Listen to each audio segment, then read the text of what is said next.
Bonjour tout le monde. Donc, je suis Frédéric Roussel, je suis le directeur général adjoint du MTLab. Hey, c'est impressionnant, hein? C'est une salle complètement pleine, là. On voit tout. Mais c'est vrai, vraiment, il faudrait bouger un peu plus. C'est vraiment le fun de voir, toute dynamique. Donc, MTLab, qui connaît le MTLab? Ah, il y en a qui ne connaissent pas. Bah, c'est bon. Moi, des fois, j'en ai envie de parler parce que si vous connaissiez tout, j'aurais arrêté. Mais vu que vous ne connaissez pas tous, je vais en profiter. Donc, le MTLab, c'est quoi notre mission? Notre mission, c'est de susciter l'entrepreneur et l'innovation en tourisme, culture et divertissement. Donc, ce qu'on essaie de faire, c'est prendre des super initiatives comme l'initiative de Pierre et de l'accentuer et de la rentrer dans le tourisme et de prendre des entreprises qui ne sont peut-être pas en tourisme et les amener en tourisme. Donc, vraiment, amener l'innovation, faire en sorte que l'innovation fonctionne, parce que l'innovation, c'est pas toujours évident. Notre méthode, on a une méthode un peu différente des autres incubateurs, ceux qui connaissent les incubateurs. On a une méthode biface à 3 quarts de métier. Ça fait compliqué, mais en gros, ce qu'on prend, c'est comme on travaille avec des startups, des entreprises, à qui on présente des grands partenaires, des gens qui sont des leaders en innovation de l'industrie. On les fait travailler ensemble et les startups apprennent des vrais leaders d'innovation, comment ça fonctionne.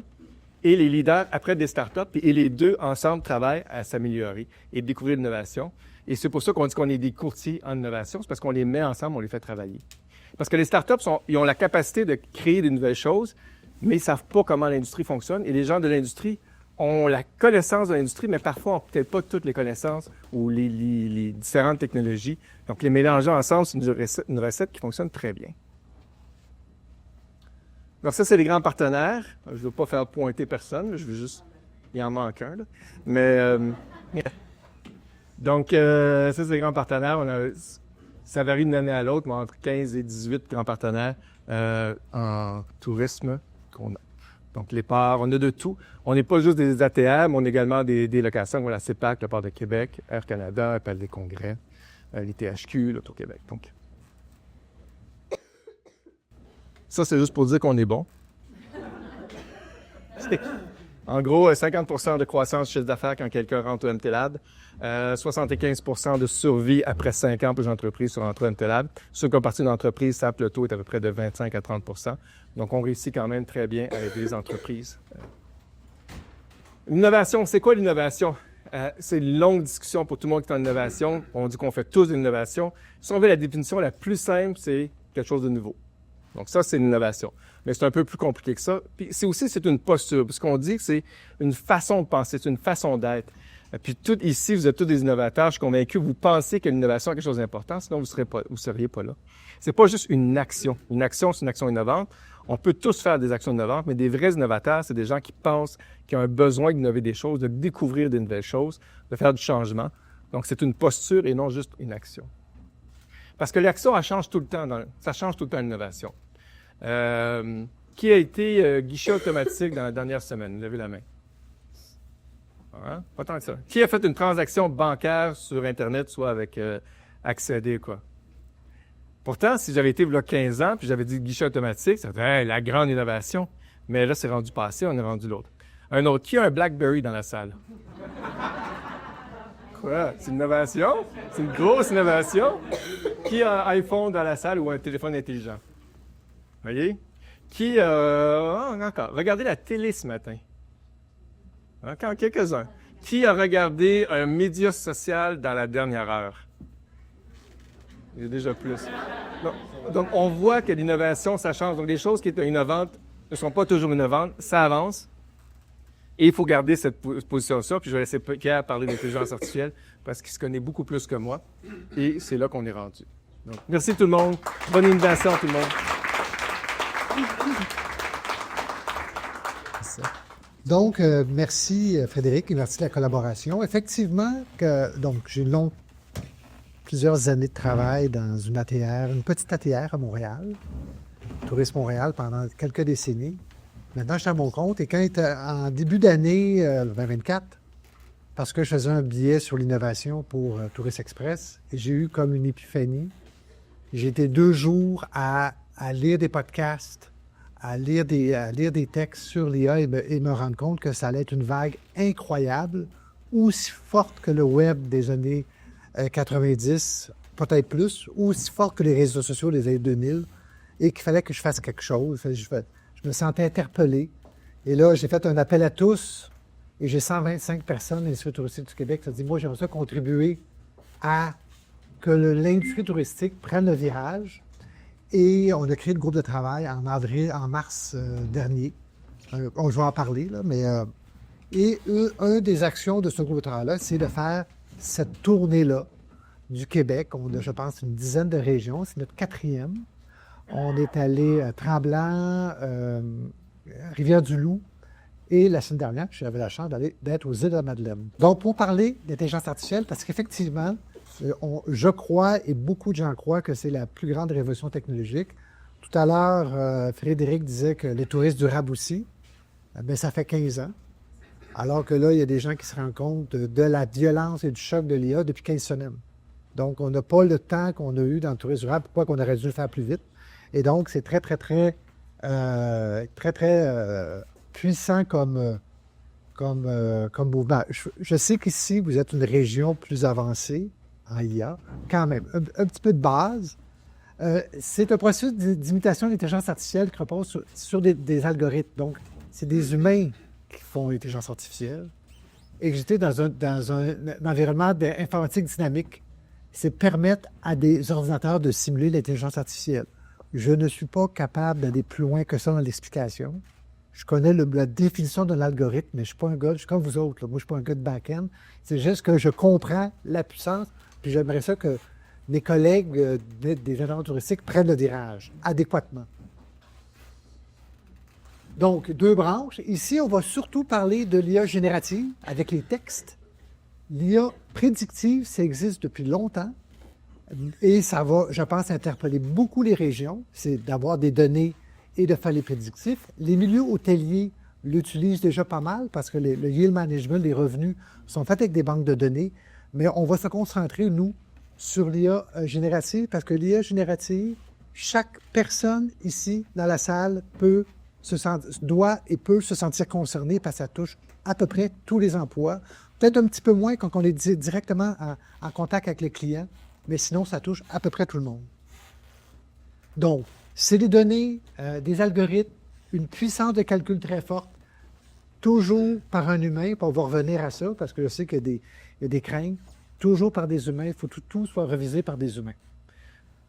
Donc, c'est en novembre 2022. Moi, j'ai eu mon choc plus à la fin 2023, par début 2024, que ChatGPT a eu. Et lors de la démocratisation, de la médiatisation, j'expliquais que l'IA existe depuis longtemps, mais ça donne un grand choc parce que c'était gratuit, c'était puissant et ça révolutionnait. Et même, tout le monde était surpris que ça arrive à ce moment-là, même les concurrents ont été surpris. Donc, un modèle langage, le LLM, donc de générateur de texte, je ne rentrerai pas dans les détails, mais comprendre que c'est un langage informatique qui permet d'aller générer des textes très rapidement. Et le mot ChatGPT a été le mot de l'année en 2023, donc ça a été un phénomène foudroyant. Le mois passé, l'agent conversationnel attirait plus de 700 millions d'utilisateurs par mois. C'est même pas le bon chiffre, c'est même pas la bonne slide, parce que c'est 400 millions d'utilisateurs pour 3,7 milliards de visites. Donc, je vais changer ça, c'est une vieille slide. On est déjà rendu à 3,7 milliards de visites. Ça, c'était le chiffre d'il y a quelques mois, 700 millions. Vous voyez la vitesse, à quel niveau ça va. Aussi important, on parle beaucoup de comment ça change le travail, mais nos clients vont sur l'IA générative. Je dirais surtout les clientèles internationales. Moi-même, quand je suis allé visiter mes derniers voyages à l'international, toutes mes démarches ont été faites sur ChatGPT. Je n'ai pas été sur les sites de fiches de touristes. Je ne me suis même pas rendu compte que j'y allais plus. Et même maintenant, au Québec, des régions que je connais moins, je vais maintenant toutes faire mes démarches de séjour, les restaurants, sur ChatGPT. Donc, c'est un grand défi pour les intervenants touristiques. Donc, oui, dans votre travail, mais comment on va nous retrouver sur ces outils-là, ChatGPT, Gemini, etc. Aux États-Unis, 90% des entreprises ont une démarche structurée IA ou le prévoient d'ici la fin de l'année. 90% ont une démarche corporative pour les employés.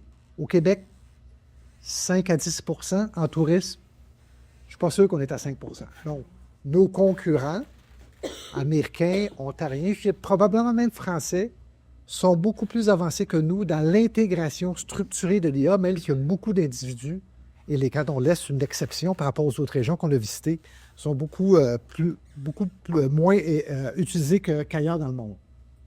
Vous avez tous vu ça. Qui a déjà utilisé ChatGPT ou un outil semblable? Les 3/4. Aux îles de la Madeleine, c'est l'inverse. Il y avait juste 25 % des gens qui avaient vu cette interface-là, ou l'équivalent. Ici, c'est 75 % quand on était à Mont-Tremblant, c'était 60 % Donc, effectivement, ça paraît quand une région s'occupe de ses membres et fait les choses de façon très active. Donc, si vous l'êtes, vous savez ce que ça peut faire. Hein? Ça peut augmenter l'efficacité, intégrer un chatbot dans l'utilisation de votre organisation, de votre entreprise, sans que ça coûte des fortunes. Pour un territoire, c'est un peu plus compliqué. C'est le meilleur outil pour vaincre le syndrome de la page blanche dans tout ce que vous faites comme écrit. Établir des stratégies, évaluer en temps réel les besoins et attentes du public, la question des questions des reviews, questions et commentaires, je le fais souvent. Si je veux savoir qu'est-ce que les clients ont pensé d'un établissement, je le demande, puis il va nous sortir tout le résumé des commentaires, la traduction en temps réel, il peut faire vos descriptions de tâches, vos horaires. C'est presque infini en termes, c'est votre créativité qui décide de ça. Donc, de créer du contenu de personnalité pour chaque voyageur. Maintenant, on rentre à ce niveau-là, en analysant les préférences et les comportements. Les algorithmes peuvent recommander des destinations, des activités en fonction de micro-niches de façon très, très, très, très rapide et flexible.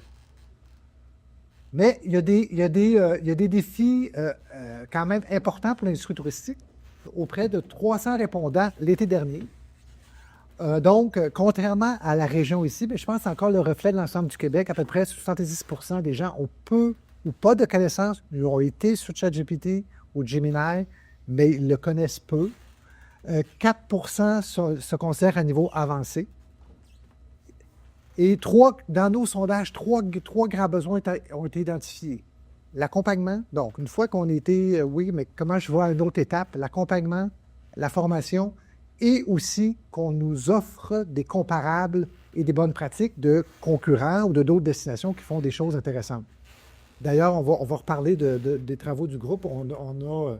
Donc, où est utilisé l'IA? Ça, c'est selon nos collègues intervenants touristiques du Québec, évidemment, la rédaction et communication, le marketing, intelligence d'affaires, les services clientèle et l'analyse de données. C'est les principaux, mais on voit tout de suite, c'est la rédaction et communication, que c'est le plus simple, le plus facile et le plus convivial comme outil.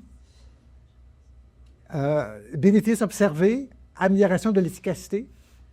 J'ai rencontré une intervenante des îles de la Madeleine, puis je le comptais ce matin, qui me disait qu'après 3 mois d'utilisation de ChatGPT gratuit, de façon gratuite, elle a passé de 60 heures de travail à 40 heures de travail. Une entrepreneur qui était seule l'hiver avec 4 employés l'été, elle a trouvé 20 heures de travail par l'utilisation de ChatGPT, qui était à la fois son adjoint administratif et son conseiller stratégique. La dernière étude de Harvard a montré que c'est une augmentation de la productivité de 40 %. C'est un mix de réduction de travail et d'augmentation de qualité. 40 %. Qui peut se permettre de ne pas économiser 40 %? Et tu sais, les gens me demandent, est-ce qu'on risque de perdre notre job avec l'utilisation de l'IA générative?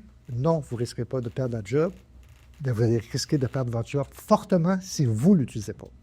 Parce que qui, dans un an, va vouloir quelqu'un qui est 40 % moins productif que son collègue? Il y a aussi des préoccupations. Les obstacles, manque de compétences, difficulté à comprendre, précautions concernant la confidentialité et la sécurité des données, la fiabilité des réponses, des hallucinations, il y en a encore. On nous dit que les prochaines versions, il y en aura moins, mais il y a encore, donc il faut toujours réviser par un humain. L'impact environnemental, une requête de ChatGPT est 10 fois plus énergivore qu'une requête Google. On commence à avoir des préoccupations là-dessus. Et finalement, si la machine prenait le contrôle? Il y a des préoccupations à ce niveau-là. On n'a pas le choix. Le génie est sorti de la bouteille.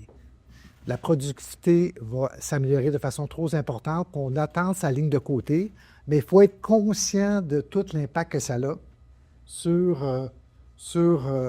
et les défis et les craintes et faire attention au niveau de la confidentialité des données, au niveau de l'éthique, au niveau des impacts environnementaux, tenir compte de ça parce que comme ça va vite, les gens s'impliquent rapidement, il faut être conscient des défis.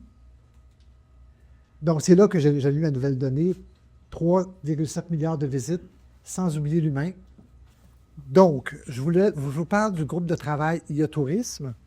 Vous savez, dans les conférences, on demande aux gens de se lever debout, puis de faire des petits exercices. Moi, j'aime pas ça, faire ça. Moi, j'haïs ça quand on me demande de faire ça. Mais là, je vais vous demander quelque chose. Vous allez sortir votre téléphone.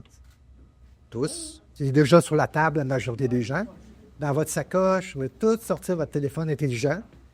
Et vous allez, c'est parce qu'on a plein d'informations avec une lettre d'information, puis il faut s'inscrire au groupe de travail, c'est gratuit. Je sais qu'il y en a plusieurs qui sont déjà. Donc, c'est iatourist.com. iatourist.com. Et comme je disais aux gens des autres régions, je sais qu'on a une réputation, les hommes, de ne pas être capables de faire deux choses à la fois. Hein? Mais moi, j'ai confiance en vous. Vous êtes capable de m'écouter et de prendre votre téléphone, de faire iatourist.com et de vous abonner. Comme ça, on va avoir une communauté plus grande de gens qui s'intéressent à l'intelligence artificielle dans les cantons d'Est. Et avec l'ATR, on pourra faire plus de choses.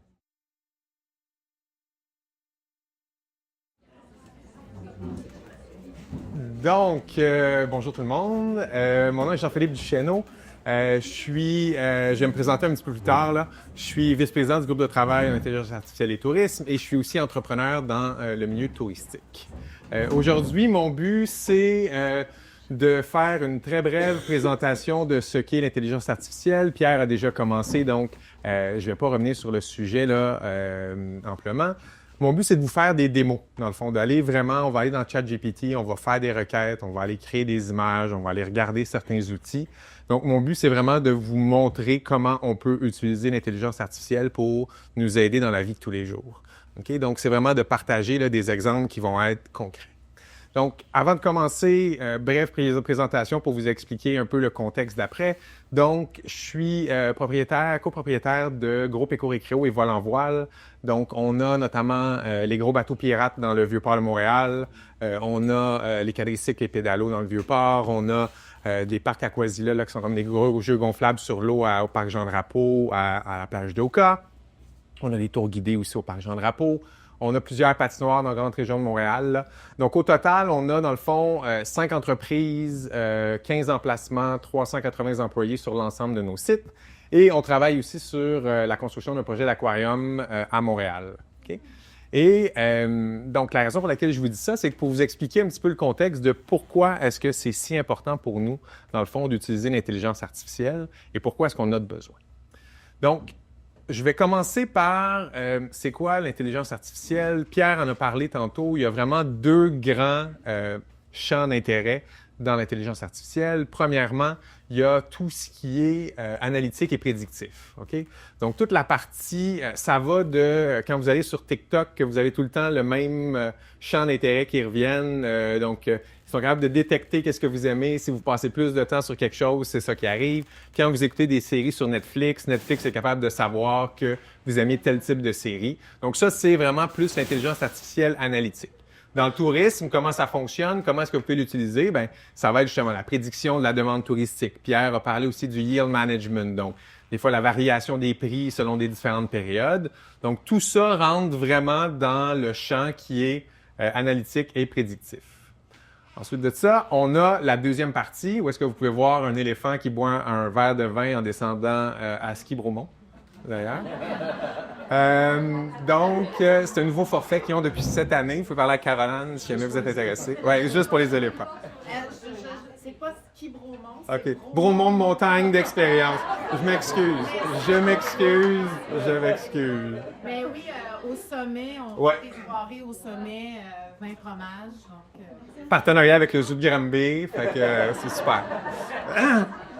Donc, vous avez donc tout l'aspect génératif. Donc, ça, c'est vraiment ce qu'on connaît, là. Donc, ChatGPT, génération de texte, les chatbots conversationnels, création d'images et de vidéos. On va rentrer là-dedans tantôt. On va vraiment aller dans Midjourney, créer des images ensemble. Puis, bon, par exemple, des choses comme la traduction de documents aussi. OK? Pour vous expliquer un petit peu comment ça fonctionne, je vais vraiment y aller de manière grossière et rapide. C'est simplement pour mettre en contexte ce que je vais expliquer plus tard. Dans le fond, quand on veut avoir un nouveau système d'intelligence artificielle, ça commence toujours par une collecte de données. Donc, dans le cas de ChatGPT, ils sont allés sur Internet, sont allés chercher l'ensemble de l'Internet ou à peu près, sont allés voir le New York Times, pris tous les articles, aller voir les encyclopédies, aller sur YouTube chercher les vidéos. Ils ont tout downloadé ça, OK, dans un premier temps. Donc, ils vont chercher l'amalgame des informations. Dans un deuxième temps, ils vont aller préparer les données. Okay? Donc, ils vont enlever les duplicata, ils vont essayer d'organiser les données le plus possible par type de document et tout ça pour les mettre dans une méga base de données qui est vraiment, vraiment très grande. Ensuite de ça, ils vont entraîner un modèle. Okay? Donc, ils vont dire, par exemple, c'est quoi le but qu'on veut atteindre avec cette intelligence artificielle-là. Là. Tantôt, Pierre parlait des LLM, là, qui sont les Large Language Models, mais c'est ça. Donc, on dit à cette étape-ci, c'est quoi qu'on veut faire avec cette IA-là. Vous allez avoir ChatGPT que le but, c'est de répliquer, par exemple, des écrits. Donc là, il va être entraîné en lui disant, ton but, ça va être telle chose. Si on voulait avoir un modèle, par exemple, la création d'images, comme Midjourney, et là, c'est à cette étape-ci qu'on va entraîner le modèle en lui disant, base-toi sur les images pour recréer d'autres images. Okay? Une fois qu'on a créé le modèle, bien, le modèle est déployé, donc, par exemple, sur un site web, sur des applications et tout ça. Donc, ça, c'est la partie vraiment création de l'intelligence artificielle. Après ça, il y a la partie utilisation de l'intelligence artificielle, qui va souvent commencer, surtout dans le cas de génératif, qui va commencer par une requête, fait qu'un prompt. Fait que quand vous allez dans ChatGPT, vous lui faites une requête. C'est la première étape. Donc, on va, dans le fond, interroger la méga base de données que je vous parlais et on va lui poser une question. Par après, ça va être traité par cet outil d'intelligence artificielle-là, qui va nous créer une réponse, qui après ça va nous envoyer la réponse dans le format qu'on lui a demandé. Okay?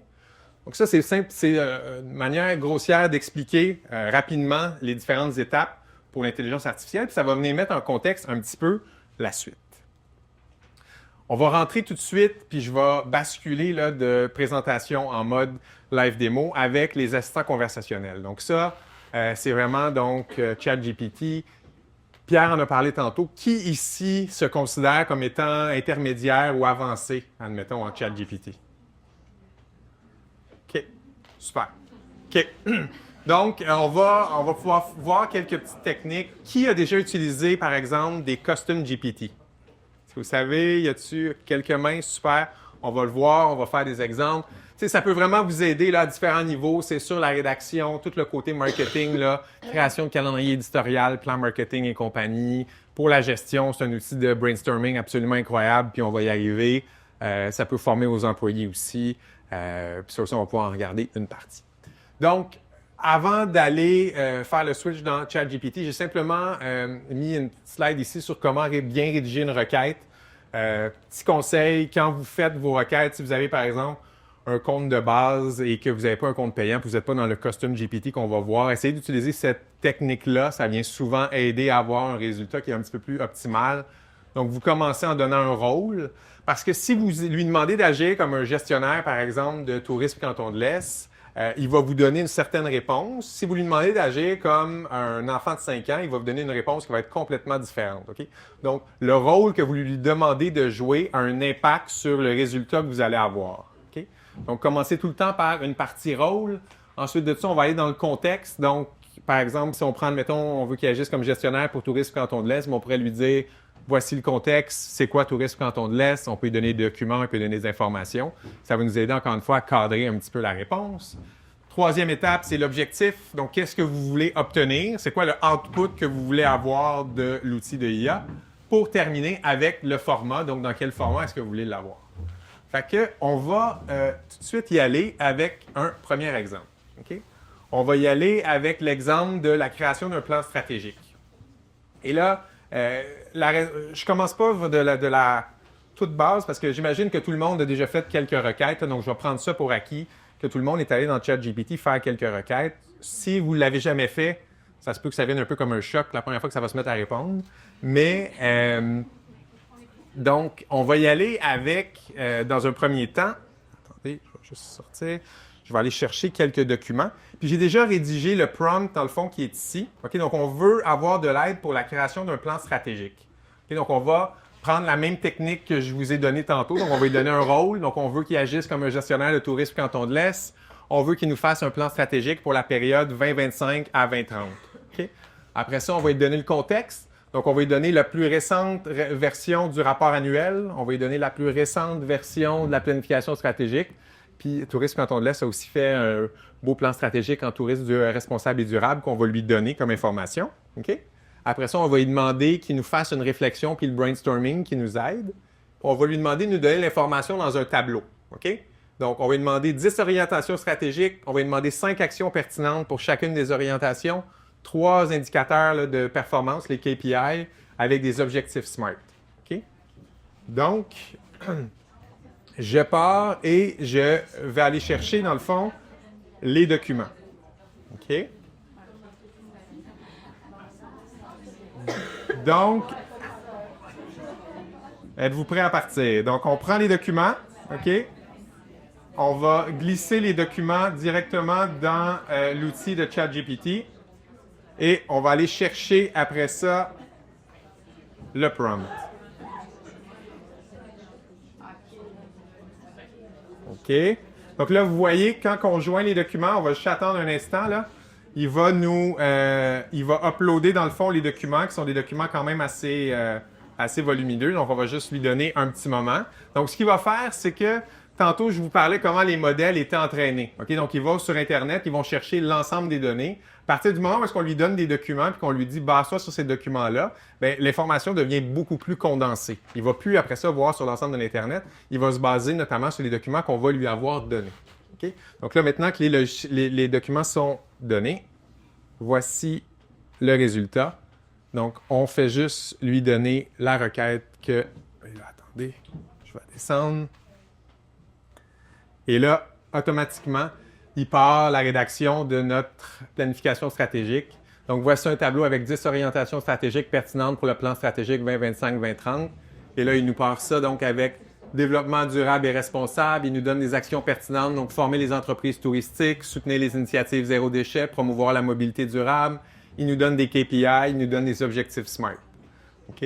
Donc, le fait de lui donner des documents puis de bien structurer son prompt nous permet d'avoir justement, vous voyez, déjà une base pour être capable d'avoir cette information-là. OK? Question. Si par exemple, tu n'avais pas mis les pièces jointes, ouais. Les données auraient été à quel point différentes? Donc, parfait, on va le faire. Ouais, regardez bien. OK? Je vais vous le faire avec un rapport annuel. OK? Donc, admettons, là, je vais vous donner 2 méthodes on va être capable de le comparer. OK? Donc, je vais partir un nouveau prompt et je vais juste lui dire, fais-moi un rapport annuel pour tourisme Canton de l'Est. OK? Et là, voici un document qui nous part, qui va être, et là, vous voyez à quel point, et prenez en considération la longueur des réponses. Je demandais à Isabelle, est-ce que ton mot, normalement, est si court que ça? Je ne croirais pas. Donc, vous voyez, quand on demande d'un coup d'avoir un long document comme ça, en un prompt, souvent, on va avoir une information qui est beaucoup plus générique, qui va être aussi beaucoup plus courte. Parce que quand vous faites une requête à l'IA, il va vous donner un nombre maximum de mots. Fait que si, par exemple, le maximum de mots qu'il vous donne, c'est 1000 mots, quand vous lui demandez de vous créer un rapport annuel d'un coup, il va vous donner 1000 mots pour l'ensemble du rapport annuel. OK? Fait que là, regardez la réponse qu'on a ici. OK? Donc, vous voyez à quel point il y a peu d'informations. Et là, je vais vous montrer la bonne méthode de le faire. C'est qu'on va retourner tantôt dans la version qu'on a uploadé les documents. Et là, regardez bien ce que je vais lui demander. Je vais lui dire, je veux maintenant que tu m'aides dans la rédaction d'un rapport annuel. Base-toi sur la version précédente du rapport annuel de Tourisme Canton de l'Est. Et je veux que tu me crées un plan, un outline du document du rapport annuel. Donc, on ne lui demande pas tout de suite la rédaction. Comme je vous disais, il y a un maximum de mots qu'il peut vous donner. Fait que si vous lui demandez de vous sortir toute l'information d'un coup, il va se limiter à ça. Donc là, ce qu'on va faire, c'est que plutôt que de lui demander de faire la rédaction, on lui demande un plan en premier. On va lui demander un outline, OK? Et là, il va nous diviser le rapport annuel en différentes sections. Et là, regardez, il nous a fait le rapport annuel ici, mais seulement le outline. Et là, on va attendre qu'il ait fini. Et vous allez voir à quel point c'est facile. Tout ce qu'on va lui dire, c'est « Rédige maintenant la section 1 ». Et là, il comprend du fait que vous lui avez donné l'outline.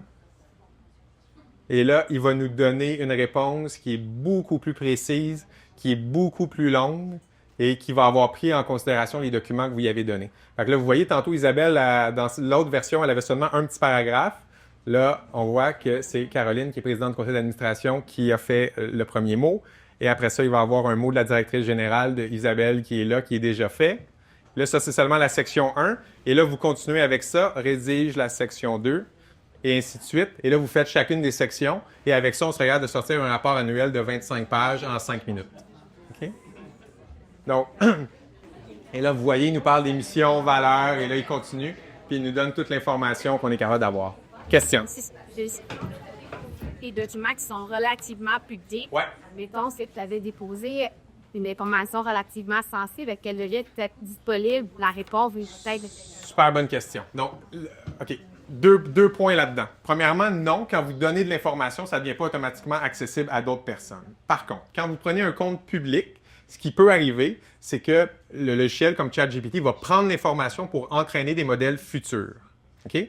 Donc, l'information va jamais être associée, par exemple, à vous, mais elle va pouvoir faire partie de l'ensemble des données. Tantôt, quand je vous montrais comment ils s'entraînaient sur un ensemble de données, ils vont pouvoir prendre cette information-là pour entraîner des modèles futurs.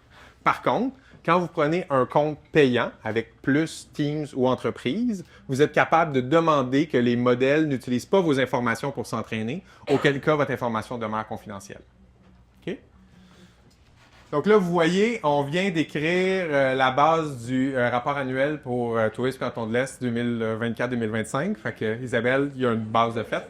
Fait que, on part pas de zéro. OK? Et ce qui nous amène à... Là, on a donné un contexte, on lui a expliqué un peu en lui donnant des documents, mais il y a une manière encore plus efficace de faire les choses, c'est d'utiliser ce qu'on appelle les Custom GPT. C'est un assistant personnalisé bâti uniquement pour vous. Okay? Quand vous avez un compte, encore une fois, plus Teams ou entreprise, vous pouvez créer le Custom GPT, qui est un assistant personnalisé, avec vos propres informations. Fait que vous êtes capable de lui donner les rapports annuels, un résumé de votre entreprise, vos coordonnées, c'est qui votre équipe, n'importe quoi que vous avez, votre site web, les questions fréquemment posées. Et là, pour le futur, il va se baser là-dessus plutôt que d'aller voir l'ensemble de sa base de données. Donc, tantôt, on parlait qu'il allait chercher l'ensemble du web pour répondre à vos questions. Quand vous faites le Custom GPT, il va se baser sur ce que vous lui avez donné pour être capable de vous répondre. C'est très facile à créer. C'est super facile. C'est très, très facile. C'est l'équivalent de mettre les informations dans un compte, dans un document Word, de l'uploader puis lui demander de s'en servir. Puis on va encore une fois l'utiliser. Okay? Si j'en ai créé un pour les besoins de la présentation sur Tourisme Canton de l'Est. Okay? Donc quand je vais ici dans My GPTs, par exemple, vous voyez, j'ai ici Tourisme Canton de l'Est assistant. Et tout ce qu'on doit faire, là, dans le fond, c'est de venir mettre un nom, mettre une description. Je lui ai donné un petit rôle, donc je lui ai demandé d'agir comme un gestionnaire pour Tourisme Canton de l'Est. Je lui ai donné des documents de référence. Puis c'est là que vous êtes capable d'aller spécifier certains éléments. Tu sais, par exemple, là, c'est des fois des petits détails, là, mais le simple fait d'y dire qu'on veut qu'il utilise le français du Québec et non pas le français de France fait une grosse différence. Fait que, quand vous lui dites une fois, il va arrêter de parler de clichés quand il parle de photos et tout ça. Fait que, on le spécifie une fois, puis après ça, pour toutes les requêtes futures, il va prendre ça en considération. Okay? Fait que si je reviens à ce Custom GPT-là, et encore une fois, si je lui demandais, et on peut faire, on va vous faire l'exemple des deux, je vais vous demander dans un format, donc sans personnalisation, qui est l'équipe de TCE pour voir qu'est-ce qu'il comprend. Là, il s'en va voir sur le web. Puis là, il nous parle de plein d'affaires. Donc, transcontinental équipement, Tourisme Canton de l'Est, au moins. Ou thérapie centrée sur l'émotion. OK. Est-ce que je suis dans la mauvaise conférence? Êtes-vous dans thérapie? Non? Que centré sur l'émotion. Donc, vous voyez, donc quand on lui demande, il n'y a aucune idée c'est quoi. Si à la place, on s'en va dans celui qu'on a créé pour Tourisme Canton de l'Est, puis on lui dit, c'était quoi la question que j'avais posée? C'était quelle est l'équipe? Qui est l'équipe de TCE? Donc, qui est l'équipe de TCE? Mais là, comme je vous dis, il va aller regarder, il comprend qu'on est dans Tourisme Canton de l'Est, puis là, il se met à nous donner les membres de l'équipe, qui était possiblement allé chercher dans un ancien rapport annuel ou un autre document que je lui avais donné. Là, donc, ça a été fait rapidement. Vous pouvez bien sûr le personnaliser à votre goût. OK? Je vais revenir. Je voulais aussi vous montrer un exemple. Étant donné qu'on lui donne déjà le contexte, les fois d'après qu'on a besoin d'aller faire des requêtes, c'est beaucoup plus court parce qu'on n'a plus besoin de lui donner le contexte. C'est déjà qu'il doit agir comme gestionnaire pour Tourisme Canton de l'Est. Fait que si, admettons, on veut avoir un calendrier éditorial, là, je lui demande, crée-moi un calendrier de publication pour le mois de décembre sur Facebook. Je vais avoir un tableau avec des colonnes pour les éléments suivants, date de publication, type de contenu et compagnie. Et là, je lui envoie ça, sans même lui expliquer, encore une fois, qu'on est pour TCE. Et là, ce qu'il va nous faire, c'est automatiquement, il va venir nous faire notre calendrier éditorial dans un beau tableau avec les informations, en se basant un petit peu sur c'est quoi Tourisme Canton de l'Est. On devrait le voir apparaître sous peu. Donc, vous voyez, il nous a fait le calendrier éditorial, fait que 1er décembre, lancement des activités hivernales, concours des fêtes et tout ça. Donc, il est vraiment en train de nous bâtir, dans le fond, le calendrier éditorial. Je vais devoir aller un petit peu plus vite pour vous montrer certains éléments. Simplement, peut-être vous dire deux choses. Premièrement, qu'il est capable de... si vous voulez qu'il remplisse des documents pour vous, par exemple, OK, vous pouvez... je vais vous donner un exemple pour Voile en Voile. Donc, on peut partir d'un Custom GPT. Donc, dans ce cas-ci, là, tout ce que je voulais vous montrer, c'est comment on est capable aussi de prendre un document. Admettons, je vous montre un modèle de document qu'on remplit dans mon organisation quand on a besoin de faire un nouveau projet. Donc, le document est en Word, où est-ce qu'on demande c'est quoi les livrables, c'est quoi les exclusions, c'est quoi les bénéfices, les objectifs. Je vais juste vous montrer comment... Juste pour compléter, là, au niveau du... Là, on vous manque custom avec ChatGPT parce que c'est quand même ton outil, toi, c'est celui-là que tu as décidé. Mais si vous avez Microsoft 365, Ouais. vous utilisez ce que vous avez Copilot, Copilot, c'est intégré à votre SharePoint, connaît votre entreprise, fait que vous êtes déjà dans votre environnement. Fait que juste, ça dépend vraiment dans votre entreprise, c'est quoi les outils, ou un peu est-ce que vous êtes plus Microsoft, est-ce que si vous êtes dans la suite Google, ben, pour y aller avec Gemini, on vous montre ChatGPT, Ouais. parce que c'est ce que j'avais utilisé. Mais effectivement, peu importe le système, ils ont tous des fonctionnalités similaires. Dans ce cas-ci, je vais juste vous montrer, donc je vous ai montré le modèle du document. Si vous avez des choses qui sont répétitives, que vous avez tout le temps besoin d'avoir le même format, vous pouvez faire ça. Vous le mettez dans un document Word, puis quand vous avez une nouvelle requête, vous lui envoyez. Donc là, je veux juste vous montrer. Donc moi, c'était le modèle quand on a un nouveau projet à l'interne. Et là, dans ce cas-ci, je vais te donner notre modèle de gestion de projet. Je veux que tu complètes la phase 1 du document. Le projet est, puis là, je pourrais lui dire, admettons, l'ouverture d'un voile en voile à Magog, au Québec. C'est pas dans les plans, là, c'est juste pour vous montrer. Il va se mettre, donc, il va aller prendre le formulaire que je lui ai donné, il va remplir le formulaire basé sur l'information qu'il y avait déjà sur mon entreprise. Là, vous voyez, l'ouverture d'un nouveau parc voile en voile dans la ville de Magog, inspiré, bon, le succès, là, il parlait, c'est quoi les objectifs, fait qu'il se met à vraiment nous remplir le formulaire au complet. Vous pouvez vous en servir aussi, comme par exemple, pour analyser des dossiers. J'en avais fait un, par exemple, pour analyser des dossiers de PRTNT. Fait que, admettons, ceux qui ont du côté, admettons, de l'ATR, vous êtes capable de faire ça, mais du côté de, si vous avez une organisation puis vous voulez appliquer sur un de ces programmes-là, vous êtes aussi capable de prendre les critères, admettons, de le PRTNT, qu'est-ce que vous devez rencontrer comme critères, puis vous servir de cette base-là pour être capable de rédiger vos demandes de financement. OK? Et c'est ça, je vais sauter quelques parties. Suite de ça, je vais passer avec la création d'images. Donc, j'aimerais ça vous faire un modèle live de création d'images. Donc, vous êtes vraiment capable d'utiliser des outils maintenant qui sont absolument hallucinants.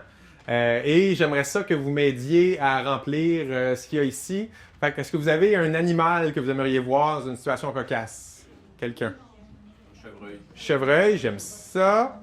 All right. Après ça, qu'est-ce qu'il va faire notre chevreuil? Paddleboard Chevreuil, all right. Qui fait du paddleboard. sur le lac Massawippi. Paddleboard. Je veux dire sur un lac au Québec. Mettons sur un lac. D'accord. Massawippi. Comme ça? All right. En tenant, qu'est-ce qu'il va avoir dans la main, le chevreuil? Une bière? Super. OK. Fait que là, vous êtes capable d'aller, par exemple, dans ChatGPT. Il existe, tantôt je vous parlais des costumes GPT, mais il y en a pour... attendez. Il y en a pour plusieurs autres raisons d'en avoir un. Par exemple, celui-là vous permet de créer des prompts pour Midjourney. Fait que là, je vais dire... Attendez.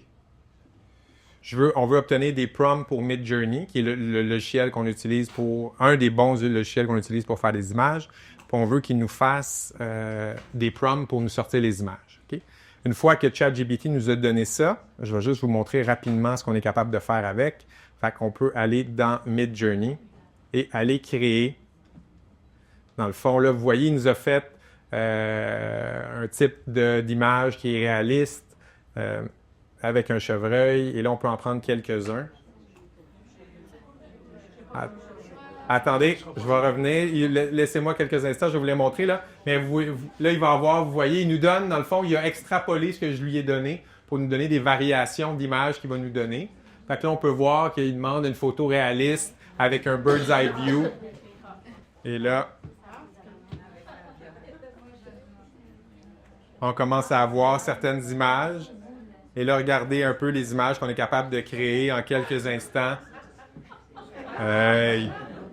C'est fun, ça! Fait que... Sur le quai du pavillon du lac. Ouais. Fait qu'on est capable de créer des images. Nous, je vous dirais, on l'a utilisé, ça peut être utile à plusieurs raisons. Ça peut créer des logos. Ça, c'est des logos créés à la main par un designer graphique dans le cadre du dossier de l'aquarium quand on avait commencé. Ça nous avait coûté 1 000 $. Ça a pris 3 à 4 semaines pour avoir la livraison. Maintenant, on est capable d'avoir l'IA nous créer des logos. Ça prend 6 minutes, ça nous coûte 11 $. Dans le cadre de l'aquarium, on a fait affaire avec des architectes pour nous créer des images, pour avoir un mood board d'à quoi allait ressembler l'aquarium. Ça nous a coûté 15 000 $. Ça a pris 6 semaines pour être capable d'avoir les images. Et maintenant, on est capable de créer des images similaires. Ça a coûté 11 $. Ça a pris le même 6 minutes pour être capable de... Est-ce que je peux prendre les questions après? Parce qu'il ne me reste vraiment pas beaucoup de temps. Je vous promets que je vous réponds après. Puis on avait besoin, par exemple, de montrer des enfants pour les groupes scolaires et tout ça. Fait qu'on a généré des images, vous pouvez voir, qui ont été générées pour ça. Regardez la qualité de l'image qui a été générée par l'IA d'une petite fille qui n'existe pas réellement. Okay. Maintenant, on est capable aussi, depuis la version 6.1 qui est sortie il y a quelques semaines, de lui demander d'avoir du texte. Donc, on peut lui dire, dans ce cas-ci, je lui ai demandé d'avoir une pieuvre qui nous disait bonjour. Donc, on peut voir ça. Et on est capable, regardez maintenant aussi, de prendre une photo, OK, qui est la photo qui est ici. Et là, c'est une photo. OK, on est parti d'une photo et d'animer la photo, donc en vidéo. Donc là, on peut voir la pieuvre. Et j'en profite pour vous montrer, moi, quand j'étais jeune, je m'habillais comme ça tous les jours pour aller à l'école. Et on est capable d'animer des images, donc de... Fait qu'on part vraiment et là... Donc, vous êtes capable de partir et vraiment de créer des choses, de vieilles photos et d'être capable de générer des images. Parmi les autres outils, il y en existe vraiment beaucoup qu'on est capable, vous êtes capable d'en utiliser, peu importe le besoin que vous avez. Il y a des outils qui existent. Rapidement, dans vos organisations, des fois, si vous avez des gens qui viennent de d'autres endroits qui ne parlent pas nécessairement les langues. Nous, c'était le cas, par exemple, à Voile-en-Voile, où est-ce qu'on a des gens qui ne parlent pas nécessairement français et anglais, puis on doit leur donner les consignes de sécurité. Fait que des fois, ce qui arrive, c'est qu'on veut parler vraiment dans leur langue. Donc, ça, c'est un exemple de quelque chose qu'on a fait pour parler en Soy uno de los copropietarios de este magnífico y único parque de aventuras. تقع حديقة المغامرات العائلية لدينا في ميناء مونتريال القديم، وتغمرك في عالم القراصنة والسفن الملكية في القرن الثامن عشر. 2015年以来 En japonais aussi, j'ai tout appris ça, l'espace d'une nuit, ça va vite. Je vais passer vraiment en rafale, là, mais certains outils qui existent, vous êtes capable d'utiliser par exemple un outil comme Chatbase pour créer vos chatbots sur votre site web. Vous lui donnez des informations, vous pouvez l'intégrer quand même assez facilement sur vos sites web. Il existe des outils comme Fireflies que vous êtes capable de joindre à des réunions pour prendre en note, dans le fond, sur les discussions que vous avez, puis vous fait un résumé du meeting avec les action points de qu'est-ce que vous devez faire, qui doit faire telle chose. Il y a un transcrit qui est fait de votre conversation, il y a un audio qui est fait. Il y a, pour vous montrer aussi que c'est possible d'utiliser l'IA dans d'autres domaines, il existe par exemple Dext que vous pouvez utiliser en comptabilité pour être capable de faire l'entrée de données de factures. Fait que vous prenez les factures et automatiquement toutes les informations sont déjà rentrées. Nous, on l'utilise. Je vous ai montré un exemple d'une facture que j'ai à l'interne. Fait que ça s'en va dans mon logiciel QuickBooks automatiquement, bien rentré, bien catégorisé et tout ça, donc par l'IA. Celui-là, c'est Gamma. Il me reste combien de temps? On m'a dit 5 minutes. Je vais prendre celle qui dit le plus de temps. Simplement, qui ici a des présentations PowerPoint à faire par moment? OK. Donc, je vais juste vous montrer rapidement Gamma, qui est un outil qui peut être vraiment, vraiment intéressant par moment. OK? Donc, j'aimerais ça qu'on me donne un sujet. Quelqu'un? Est-ce que vous avez un sujet d'une présentation que vous avez fait récemment? Non? Personne? Le bilan touristique. Le bilan de la ouais, mais est-ce que vous avez quelque chose de plus générique, comme mettons l'accueil client ou je sais pas? Une présentation sur l'intelligence artificielle dans les cantons. Parfait. Ben, dans le tourisme. OK, regardez, je vais faire présentation sur l'intelligence artificielle et ses bénéfices dans le tourisme au Québec. OK, et on va lui demander, par exemple, 10 slides et on va partir de là. OK? Et là, il va nous faire un outline vous pouvez décider de la longueur que vous voulez avoir. Je vais juste le faire standard pour ce moment-là. On peut décider des couleurs qu'on veut avoir. Dans ce cas-ci, je vais y aller avec le petit mot vert du MTLab. Et je vais faire générer. Et là, vous allez voir que en quelques instants, OK? Voici la présentation qui est faite. Et là, il nous fait non seulement le contenu, il va aussi nous faire les images. Il nous fait aussi le outline de la présentation. OK? Et là, donc, vous voyez, et là, je retourne au début. Et voilà. Donc, en dedans de 1 minute. Et là, on peut même faire présenter. Et là, regardez ça. Attendez, est-ce que... Oups, mon clicker est tombé. Il est vivant. Mais là, regardez, elle est déjà active. Donc, ma présentation sur qu'est-ce que l'intelligence artificielle, pourquoi c'est important pour le tourisme, les exemples d'applications dans le tourisme. Donc là, en l'espace de... Vous avez vu, regardez, la photo a été générée juste pour nous. Donc, on a vraiment une présentation qui vient d'être faite en quelques instants. Il y a ChatGPT Search, juste rapidement, que c'est important de mentionner. Donc, il y a 2 semaines, ChatGPT a lancé une version. Vous savez, tantôt, je vous parlais de comment l'intelligence artificielle était créée. Donc, elle allait chercher de l'information. Avant, on avait tout le temps un cut-off date. Okay? Il y avait tout le temps une date à partir duquel le modèle était entraîné. Okay? Fait que, par exemple, c'était comme en mai 2023. Okay? Pour l'industrie touristique, c'est un enjeu parce que c'est comme si vous avez un guide touristique qui date de 2020. C'est pas trop utile, on ne sait pas si c'est encore ouvert. Okay? Fait que c'est un petit peu ça l'analogie. ChatGPT a lancé quelque chose qui s'appelle ChatGPT Search qui permet maintenant d'aller chercher l'information live sur Internet quand vous lui faites une requête. Okay? Donc, dans ce cas-ci, je lui ai demandé quoi faire à Montréal ce week-end, par exemple. Et là, il va aller chercher des sites comme Tourisme Montréal, comme des sites de culturels, admettons, à Montréal. Il va regarder qu'est-ce qu'il y a à faire en fin de semaine. Puis il va nous sortir l'information déjà pré-mâchée, OK, basée sur les sources qu'il est allé chercher. Puis il va nous donner les sources sur le côté. OK? Donc, c'est vraiment, vraiment une grosse révolution pour notre industrie touristique. Puis ça démontre l'importance de bien sortir dans les ChatGPT Search. Ça, je vous invite à en parler avec Lisande. C'est une experte en découvrabilité. Elle va pouvoir vous aider là-dessus. J'avais pas le temps de vous parler non plus. Là. Il y a la partie voix. Là, vous êtes capable aussi avec ChatGPT de lui parler une voix qui est absolument phénoménale. Si vous voulez, pendant le cocktail, vous viendrez me voir. Je vais vous montrer une petite démo pour ça. Y a-t-il des gens qui avaient des questions? Oui. Moi, j'avais une question sur les biais potentiels de ChatGPT qu'on a vu dans les derniers mois d'anciennes passées. Tu sais que, au niveau de la misogynie, le racisme, le sexisme, tout ce qui est aussi homophobie, tout ça, il y a eu quand même des grands biais avec ChatGPT. Est-ce que ça a été adressé ou réglé parce que ça peut avoir une influence sur ce qu'on lui demande? Oui, tout à fait. Tu sais, c'est un des désavantages, oui, des choses qu'on doit regarder parce que ce qui fait, pour revenir à comment est-ce que c'est créé, donc lui, il va prendre l'ensemble des informations qu'il y a sur le web, puis il ne discerne pas nécessairement les positions. Puis comme en ce moment, l'information qu'il y a sur le web, malheureusement, des fois comporte des textes comme ça, bien, ça peut générer un biais.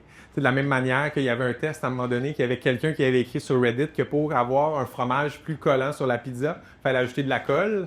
Puis tu posais la question, puis il sortait ça comme réponse que pour avoir du fromage plus collant, tu t'ajoutes de la colle. Fait que, tu sais, il y a quand même cet élément-là à prendre en considération. Mais oui, encore, c'est possible parce que c'est basé sur des textes, c'est basé sur ce qui est écrit sur le web. D'où l'importance de la révision humaine tout le temps. Là. Ouais. Deux autres questions.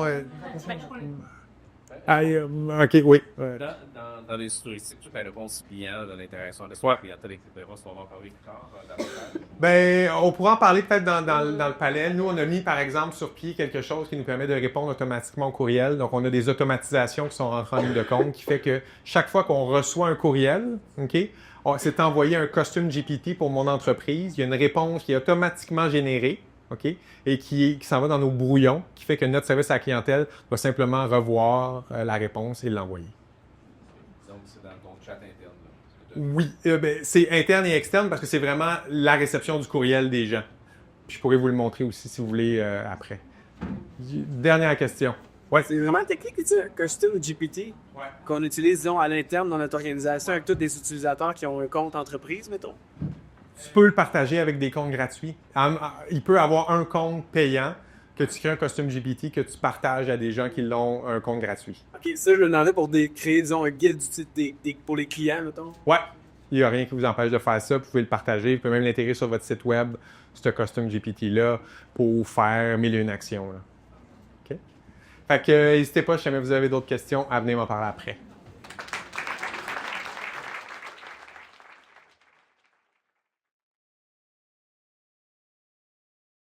Vous avez vu tout à l'heure tous les outils qu'on a fait. Puis quand je parlais d'une entrepreneur des Îles-de-la-Madeleine qui, en 3 mois, réussit à passer de 60 heures de travail à 40 heures de travail juste avec ChatGPT, c'est qu'elle a utilisé ces outils-là. Malheureusement ou heureusement, on commence une nouvelle vie. C'est presque un changement de culture. Et oui, il va y avoir des moments où on va être satisfait d'où on est rendu, mais on n'aura pas terminé parce qu'il va arriver d'autres outils. Aujourd'hui, j'ai appris l'outil du PowerPoint fait Gamma, moi, qui va me sauver 3-4 heures par semaine. J'ai appris ça aujourd'hui. Il va y avoir d'autres outils. Donc, c'est plus un changement presque de culture personnelle et d'organisation pour arriver à prendre ce virage-là. Donc, très heureux d'avoir notre panel de gens, j'allais dire riches et célèbres, à tout le moins célèbres.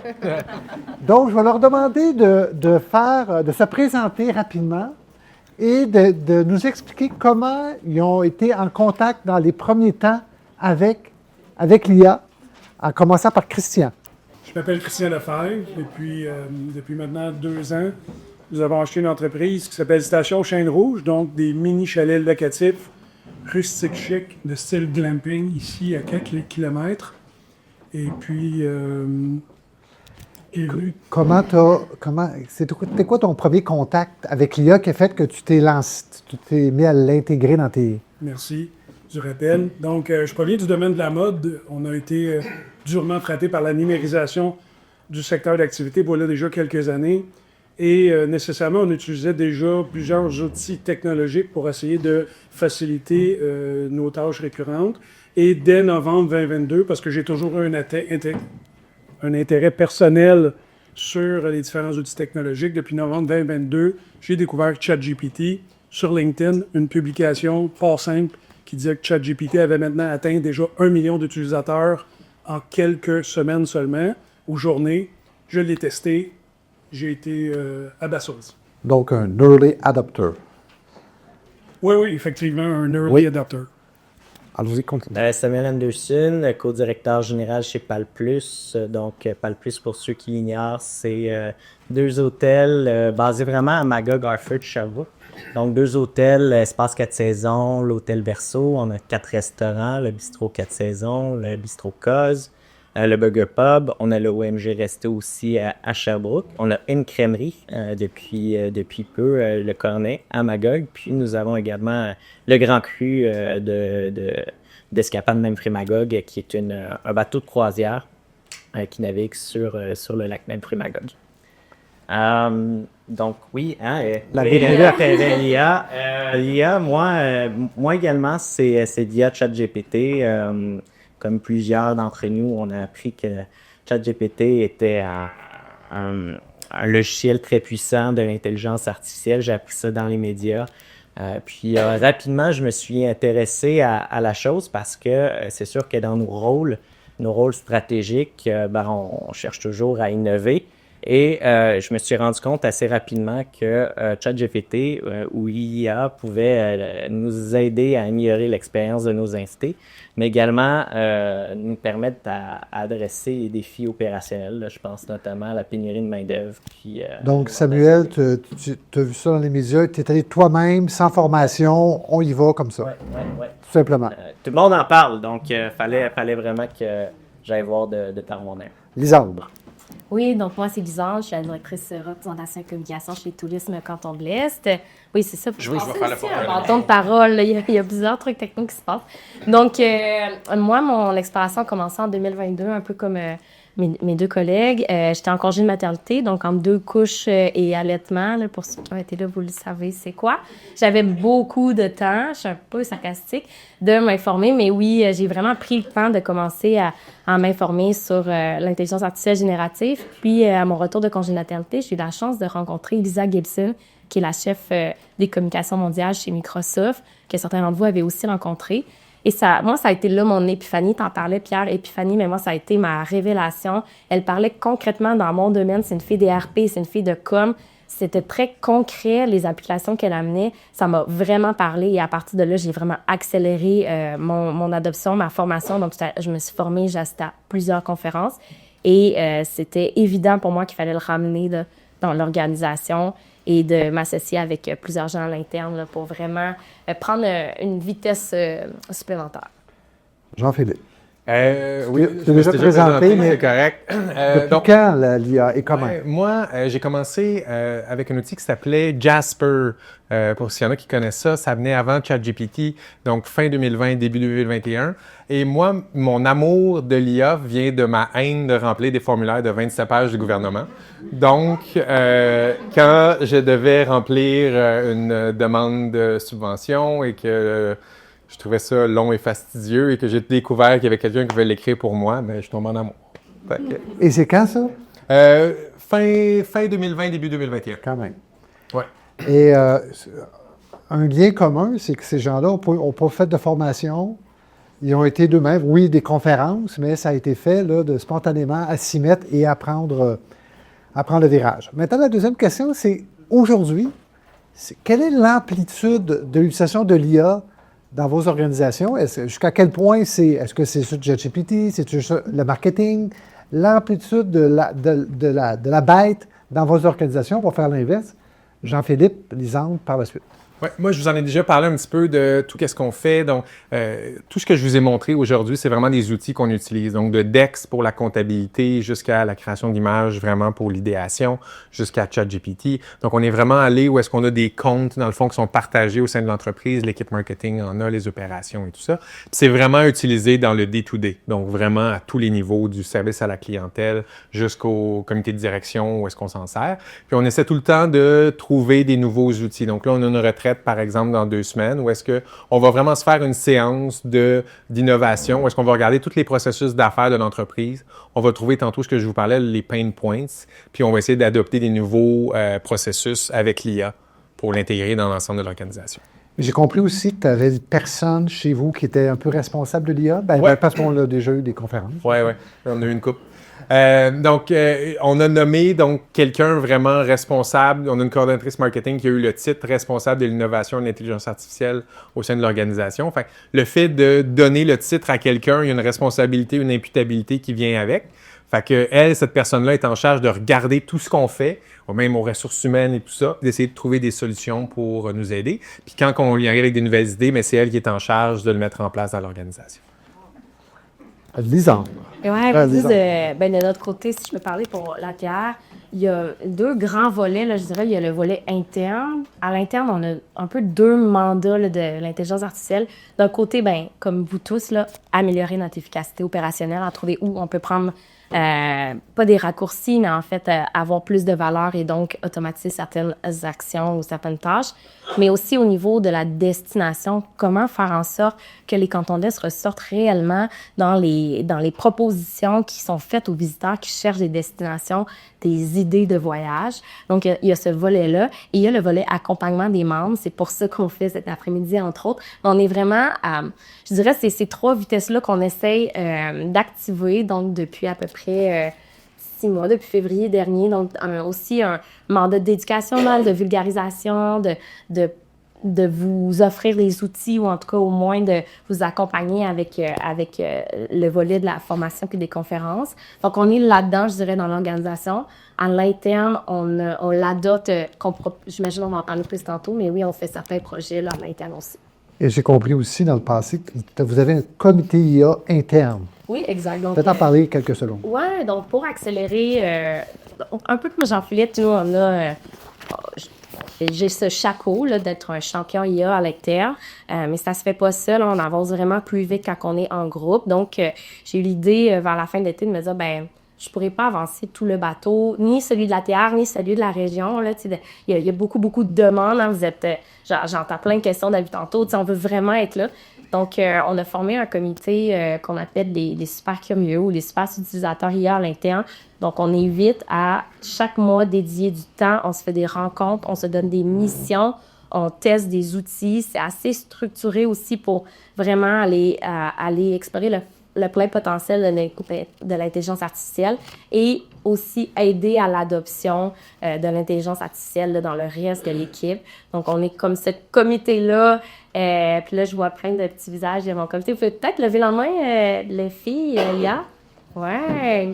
Donc, c'est tous ces collègues-là de l'ATR qui m'accompagnent ensemble. C'est ça, on s'y penche vraiment chaque mois. Et de plus en plus, on est en mode vraiment exploratoire. Dans les prochains mois, on accélère sur des missions vraiment concrètes, des projets qu'on veut mettre en place. Merci, Lisandre. Samuel, comment c'est dans tes organisations, parce que c'est un groupe. Oui. Et c'est l'amplitude de l'utilisation de l'IA dans ton groupe? C'est vraiment intéressant de vous entendre parler. On n'est pas aussi structuré chez PAL+, par rapport à l'intelligence artificielle. On a plutôt une volonté puis une ouverture d'esprit. On a dans nos valeurs et innovations. Donc, pour nous, c'est clair, c'est important d'approfondir cette nouveauté-là. Je trouve ça intéressant d'entendre on a quelqu'un chez vous, Jean-Philippe, qui est nommé, qui est responsable, qui est imputable. On a chez Tourisme Canton de l'Est un comité.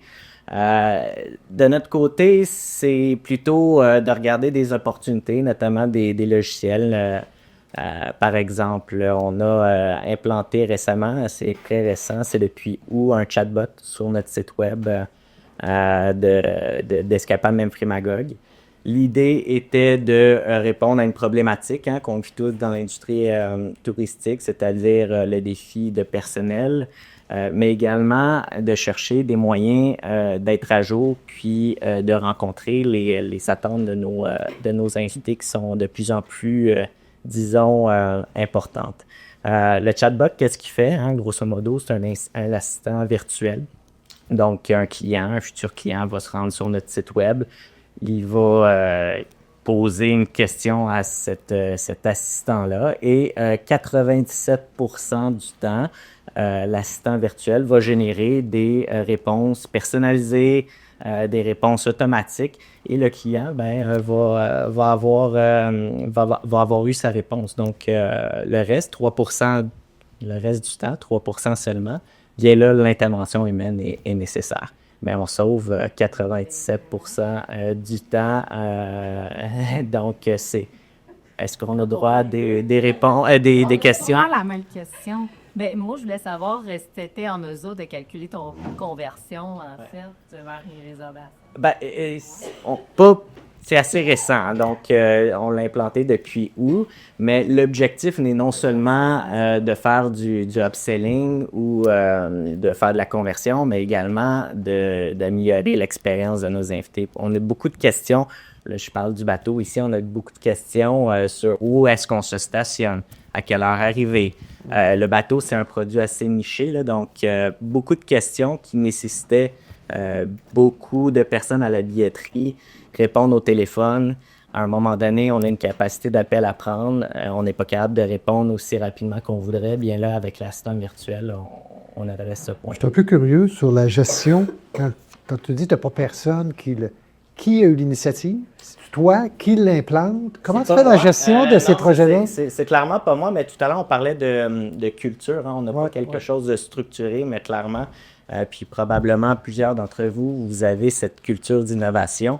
L'IA, c'est nouveau et chez PAL+, on a des gens qui portent à cœur cette valeur-là et qui se disent « voici une opportunité, seriez-vous prêts à l'essayer? » Puis moi, ce que je vous encourage à faire, c'est dites oui, essayez des choses, soyez prêts à vous planter parce que vous allez vous planter. Oui, on s'est planté, on va continuer de se planter, mais c'est clair que ça prend ça.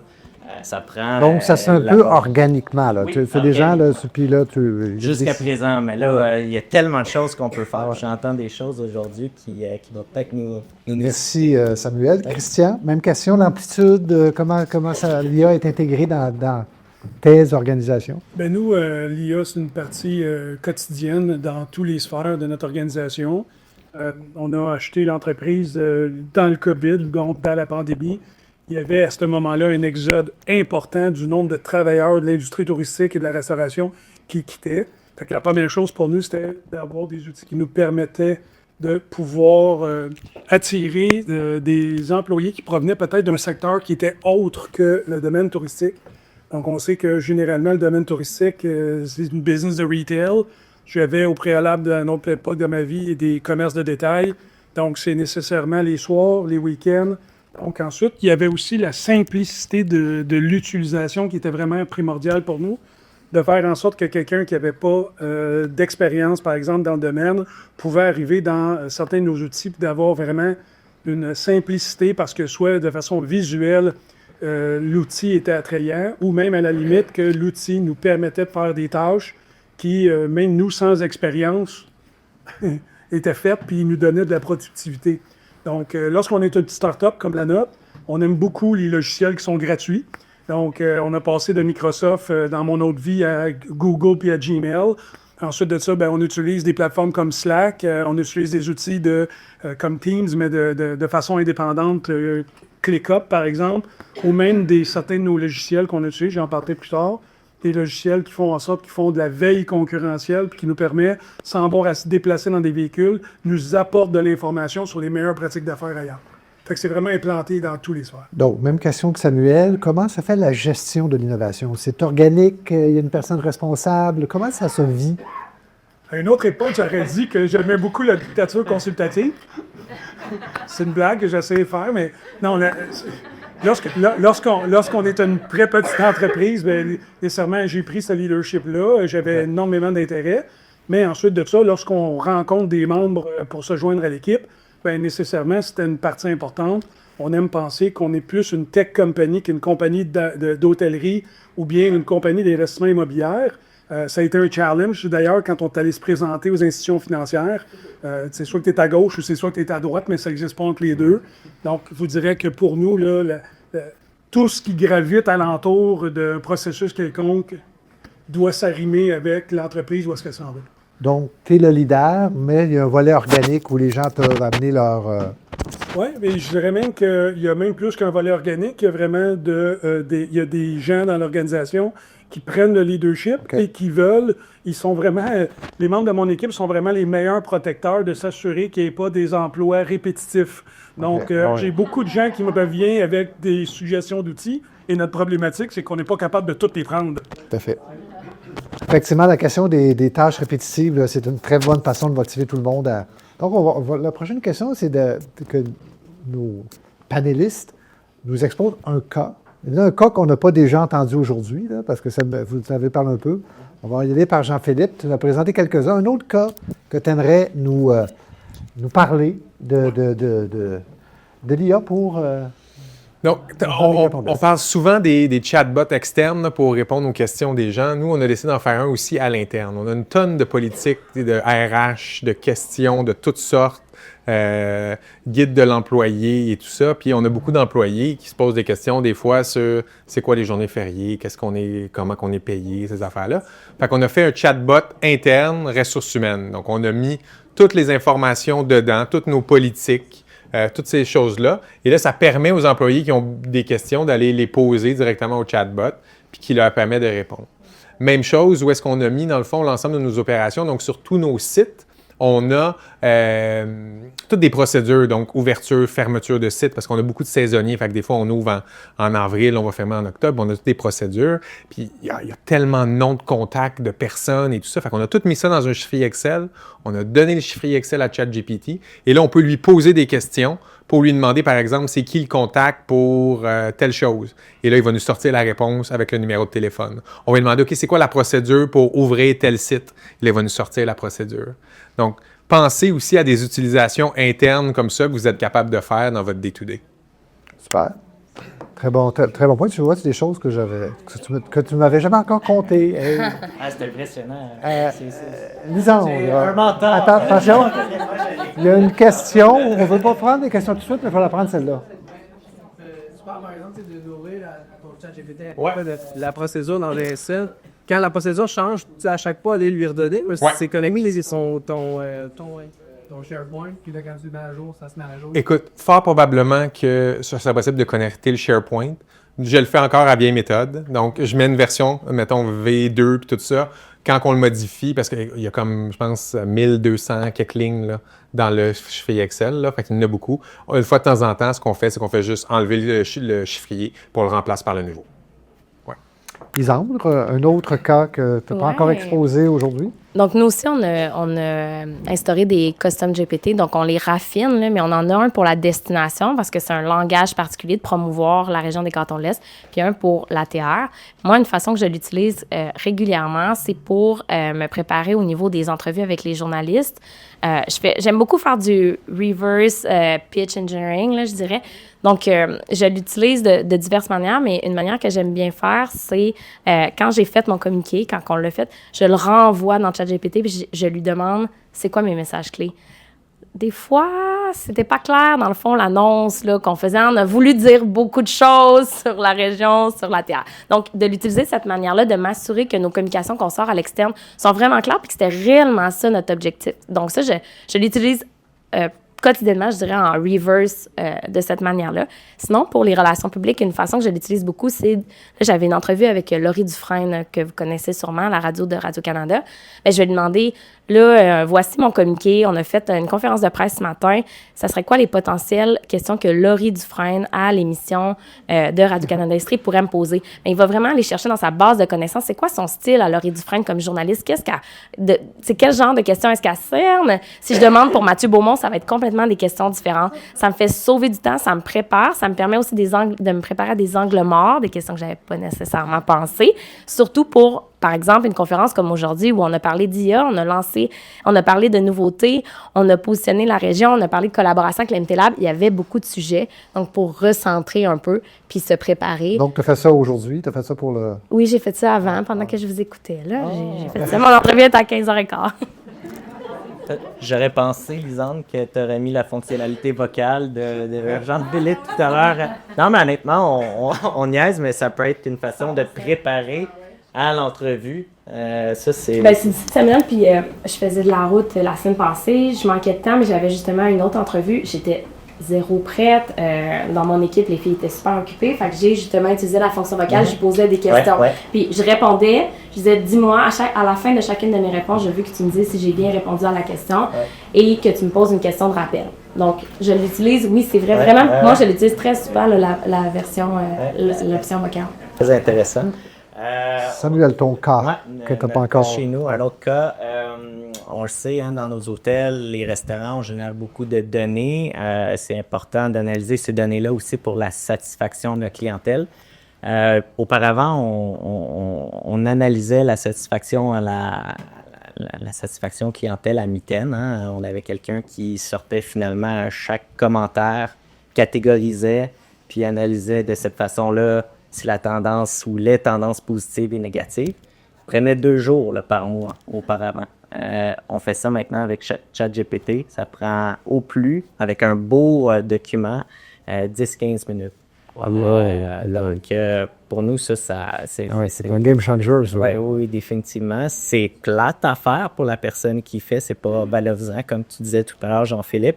Puis, si on n'avait pas ChatGPT aujourd'hui, probablement qu'on le ferait pas aussi souvent, cette analyse de la satisfaction de la clientèle, qui est pourtant tellement importante. Donc, voilà un petit cas pratique chez nous. Pour nous, un autre cas, c'est que, par exemple, on a acheté une entreprise à laquelle on avait beaucoup d'investissements à faire. Fait que dans le but de minimiser notre risque d'investissement, on a utilisé un logiciel qui nous permettait de faire une veille concurrentielle et on le combine ensuite de ça avec des audits réguliers, une fois par mois, avec ChatGPT, par exemple. Fait qu'on va faire du data scraping. On va identifier certaines entreprises à laquelle on aspire ou qu'on trouve vraiment prestigieuses ou qui font de bonnes pratiques. On va donner des prompts combinés avec notre autre logiciel. Et par exemple, si chez Estrimont, ça ressort que la clientèle est très satisfaite de leur expérience pet-friendly, ben nous, ça va nous permettre de peut-être minimiser notre risque de prise de décision en se comparant. Une des cas vraiment précis qui nous est arrivé, c'est qu'on s'est rendu compte que dans un resort, une piscine chauffée à l'eau salée, c'était quelque chose que les gens appréciaient vraiment beaucoup. Au même titre, par exemple, que des bains tourbillons puis des saunas. Ben nous, avant de prendre la décision d'acheter une piscine creusée à l'eau salée de 50 000 $, on avait vraiment dressé une liste importante d'entreprises à laquelle on aspirait. Et on a pu se rendre compte qu'avec le data scraping, c'était des éléments très importants dans l'expérience de la clientèle et ce qu'eux valorisaient ensuite de ça au niveau des reviews. Donc, la question de l'analyse des commentaires review là, pour faire toutes sortes de choses comparables, se comprendre, etc. Absolument. Là, Jean-Philippe a parlé tout à l'heure des questions des ressources humaines, que lui, avec toute l'économie de temps, il n'économisait pas en ressources humaines, il utilisait ses ressources de façon plus stratégique.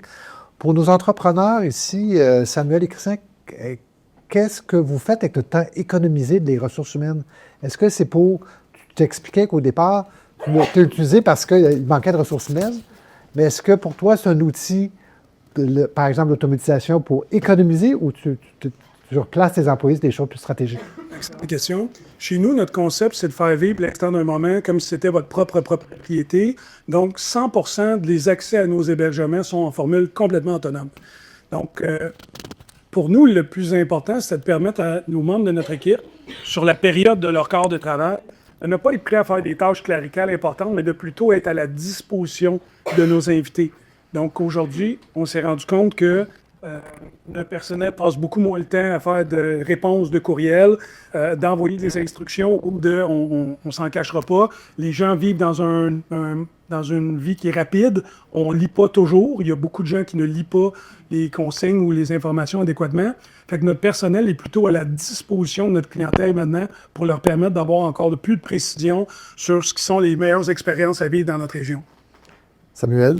Oui. Pour les ressources humaines? Pareillement. On n'est pas là pour couper des postes. Je pense on est là plutôt pour accentuer, améliorer l'expérience client. On met plus de temps à passer à répondre aux besoins de nos invités que dans des tâches, disons, cléricales, des tâches plates. Et d'ailleurs, au-delà de favoriser finalement nos invités de cette façon-là, ben on améliore notre rétention parce que pendant 2 jours, analyser des commentaires, là, c'est long, c'est plate, puis c'est dévalorisant.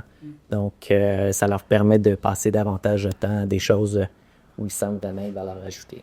Merci. Maintenant, on va vous demander un conseil. Conseil comment implanter l'IA générative ou accélérer l'implantation. D'ailleurs, si vous allez sur le site web de iatourist.com, il y a un billet sur les 10 étapes pour implanter l'IA dans une entreprise. J'aimerais demander, en commençant par Jean-Philippe, ton conseil pour nos collègues ici sur l'implantation, l'accélération de l'implantation de l'IA. OK. Il y a un concept qu'on n'a pas encore parlé qui est le concept de découvrabilité qui est important. C'est ça que tu allais dire? Sinon, je peux le switcher. Pour l'implanter dans ton organisation? Non, mais parce qu'on nous, on l'a fait, là, puis c'est un des concepts, des concepts à bien comprendre, là. Puis Lisande va pouvoir parler après ça de comment l'implanter dans une organisation. Mais nous, une des premières étapes qu'on a faites, c'était l'aspect de découvrabilité. Comment s'assurer de bien sortir dans les moteurs de recherche. Ça a été une des premières choses qu'on a fait, IA, dans les moteurs de recherche, pour que votre organisation soit reconnue. OK? Donc ça a été une des premières étapes qu'on a fait. L'importance, et je ne veux pas minimiser les mots, l'importance est majeure. OK? En ce moment, 90% des recherches se font sur Google. Ce shift-là va se faire au cours des 2 prochaines années. Si vous n'êtes pas reconnu par l'intelligence artificielle, où il y a des organisations qui peuvent mourir. Vous disparaissez de la carte numérique. Fait que dans les premières étapes qu'on a fait, ça a été ça, une des premières étapes à faire. Sinon, mais tout le reste, tantôt j'en ai parlé, là, identifier une personne, c'est important, adopter un cadre. On va mettre un cadre des politiques à l'interne. Là. On va le rendre disponible sur notre site web de IA Tourisme gratuitement. Un modèle, oui. Un modèle. Fait que d'avoir ça, nommer le leader, former vos équipes. C'est essentiel. Tout le monde doit avoir une formation de base dans l'utilisation de l'IA. Je pense que, tu sais, on a entendu, toi, tu es plus organique dans la façon aussi, vous avez testé, tu t'es mis la main dedans. Bon, je pense que personnellement, individuellement, on teste tous un peu. Tantôt, vous avez presque tous levé la main, vous utilisez l'IA dans tous les jours. On est dans une utilisation très individuelle. Au niveau de la TR, j'essaie d'aller au-delà de l'utilisation individuelle qu'on essaie de faire pour justement s'aider. Tu sais, tantôt, je vous disais comment moi, je l'utilise pour mon travail dans un créneau très spécifique qui sont les relations publiques. Mais dans l'ATR, les premières étapes pour nous, ça a été de d'abord créer un cadre d'utilisation. Donc, de se dire, dans quel contexte, puis c'est quoi le niveau de risque qu'on est capable d'aller? Tu sais, tantôt, tu m'as fait sursauter. Tu as dit, vous pourriez analyser les dossiers EPRTNT avec ChatGPT. Non, non, on ne fera pas ça. Donc, on s'est donné un cadre jusqu'où on était prêt à aller. Puis moi, je trouve que dans ce cadre-là, c'est ça que j'expliquais à l'équipe, puis ils ont vraiment bien adhéré, c'est qu'avec certaines balises, ça nous permet d'aller encore plus loin dans l'exploration parce qu'on sait qu'on est kosher, qu'on respecte, voici un peu les limites de où on veut pas aller, puis voici vers où on veut aller. Donc ça, c'est une des premières étapes qui a été très importante, mais l'autre, c'est vraiment, au-delà d'avoir un champion, d'avoir une équipe mobilisée, ça demande, ça va amener des changements à l'intelligence artificielle, que ce soit au niveau des tâches, des ressources, de nos opérations, des gros projets structurants comme ce que vous mettez en place, qui sont quand même des innovations, mais ça demande une équipe qui embarque, où la gestion du changement est plus facile. Donc, pour ça, moi, je trouve que l'idée d'avoir un comité, c'est une option, mais de mobiliser votre monde, d'avoir plusieurs joueurs qui s'y intéressent et de donner des ressources. Nous, on a débloqué un budget pour l'intelligence artificielle dans notre ATR. Donc, on a vraiment un budget pour aller se former, pour participer à des activités, pour essayer des outils, avoir des abonnements. Donc, je pense que c'est un peu de mettre Moi, j'aime bien commencer petit, puis ensuite être agile et grossir. Là, ça serait ma recommandation. En tout cas, si c'est dans un OBNL, nous, c'est un peu ça, là, la structure qu'on a mis en place. Ton conseil...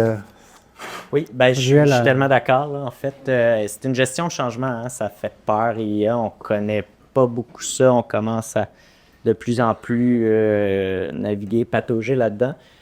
Donc, c'est clair que d'y aller étape par étape, probablement cibler un projet qui est simple, cibler.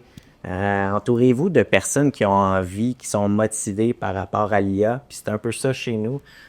Sans être aussi structuré que vous l'êtes, on a quand même ciblé des gens qui ont un intérêt, qui sont motivés, et donc on les incite à nous amener des projets, des opportunités.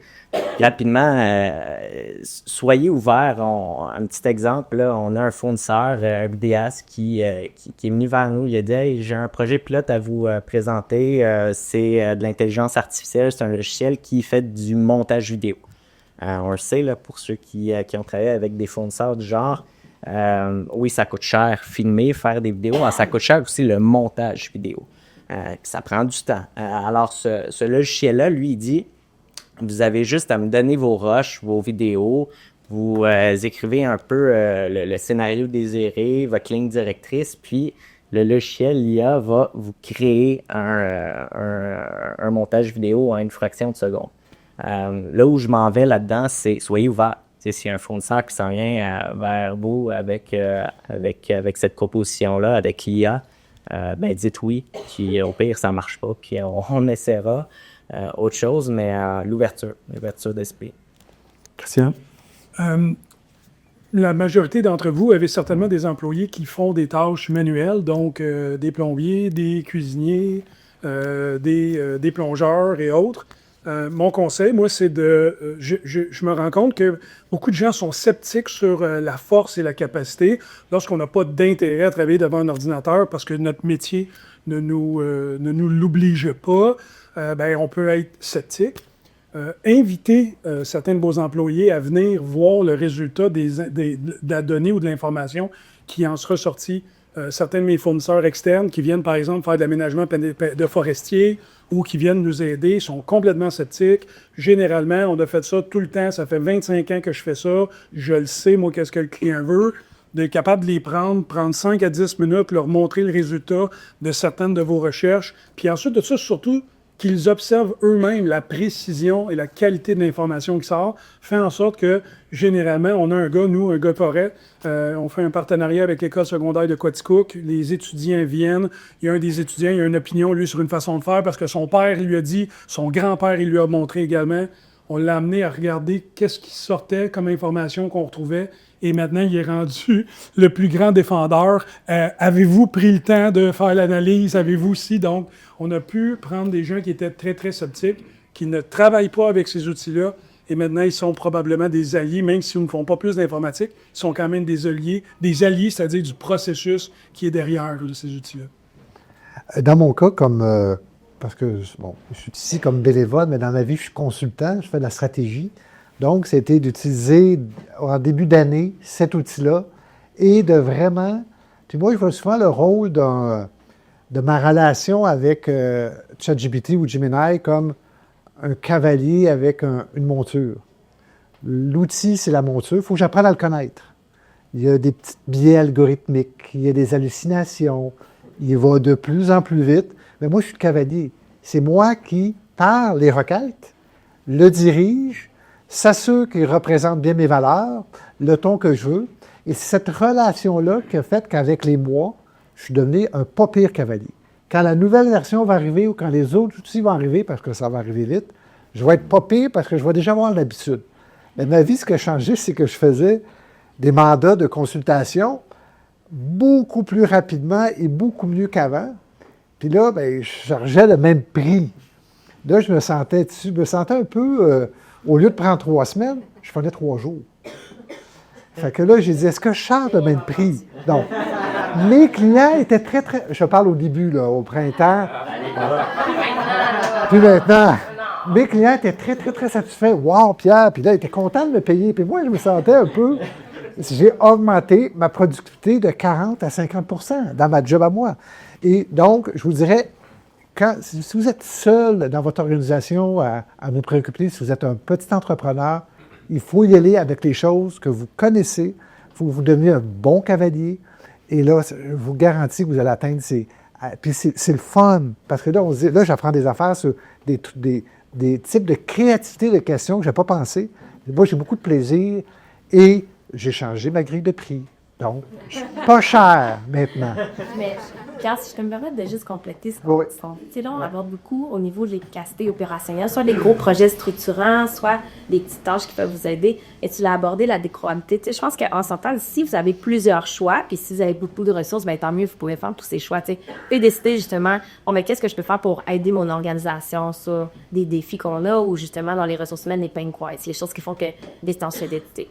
Mais l'autre aspect qu'il va rapidement falloir se pencher, c'est au niveau de la découvrabilité. Donc, toute la leçon que tu disais de se faire trouver. Puis, dans nos sidelines, disons ça comme ça, avec le groupe de travail à IA, ce qu'on fait, c'est de monter un guide de la découvrabilité. Ça va être une première étape. Ça sera pas un guide qui sera final parce qu'à tous les 6 mois, ça va évoluer. Mais on va vous donner des pistes sur il y a plein de choses que vous faites déjà bien. Et si vous faites du contenu, si vous travaillez avec des médias, on sait que, tantôt, je pense que tu vas aborder brièvement, mais les ChatGPT de ce monde se nourrissent notamment du New York Times, de points sur du journalistique. Là, c'est la crédibilité, c'est ça, on passe de connaissances en ce moment jusqu'à 2023.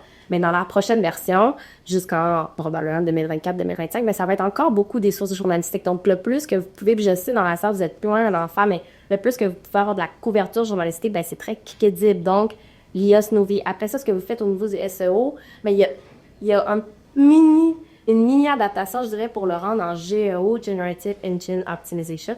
Donc, il y a plein de choses que vous faites déjà, que vous pouvez continuer à faire, ou peut-être juste changer légèrement l'effort, mis sur peut-être cette organisation où vous mettiez moins l'effort. On retourne, des fois, on se le dit avec d'autres gens du groupe de travail, là, on retourne un peu 5 ans en arrière dans les anciens réflexes de SEO, mais c'est un peu les mêmes là, pour la découvrabilité. Donc, bientôt, on va pouvoir vous amener certaines solutions, certains outils. Et vous allez voir, ça, c'est quand même assez facile, mais c'est définitivement quelque chose sur lequel s'attarder. Est-ce qu'on est rendu... J'ai fait tant de nos questions ou les questions? Oh, les questions. Donc, on a 10 minutes. Hein, on a du temps, là, pour... 16h22. Est-ce qu'on donne le micro à nos... Non, on va commencer par madame. Mais ici, avocate pour tout ça, c'est vraiment très inspirant.